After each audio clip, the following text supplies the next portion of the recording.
Hey, you liberal fruitcakes. Jaguar and Jaguar Land Rover. Let's talk about it. Now, I saw an interesting post today regarding the company Jaguar. And whenever I see posts like this, I always go and verify to make sure that the information I'm seeing on TikTok is accurate. Because many times it's not. So don't trust the things you see on the internet. And before you repost, I think it's super important on both sides to look into it. So let's look into it. So the post I saw was accurate. And the post talked about how Jaguar is going to be pausing the importing of vehicles into the United States. This is due to Trump's 25% tariff. Now, before you start freaking out saying, see, Trump's stopping a company from importing their vehicles. This is going to be detrimental to the economy. Deep breaths, because it's not. Now, I'm a big car guy. I like collecting cars. I like talking about cars. And there's one car I don't like talking about, and that's Jaguar.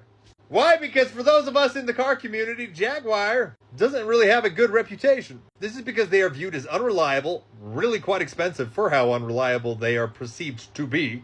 And I just don't like the look of them. Now, this is not only my opinion, but there are many in the car community who feel the exact same way.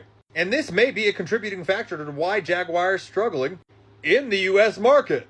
Now, Jaguar has currently said that they're only pausing the importing of vehicles while they figure out what they're going to do with the U.S. market. And while you might be tempted to use this as an excuse to rag on Trump, I don't really care. In fact, not even a little bit. Because they don't really sell that many cars to the United States. So let's look into it.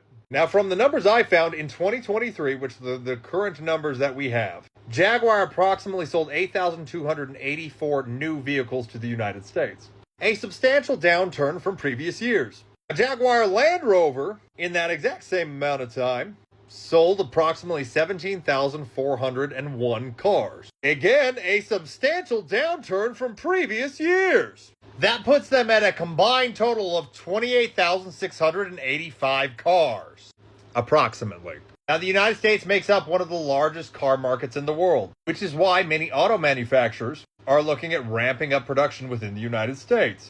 And also why many countries who rely heavily on car manufacturing, like Canada, are willing to negotiate with Trump's tariffs. Now, while you are going to say trade war, I say negotiation. But anyway, let's get back to the car company.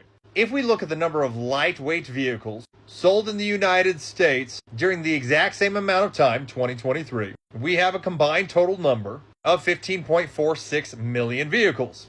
That's new vehicles, just to clarify. And Jaguar is selling approximately 28,685 cars. Then that would mean that by these amounts, Jaguar only makes up 0.19% of the entire cars sold in 2023 to the United States.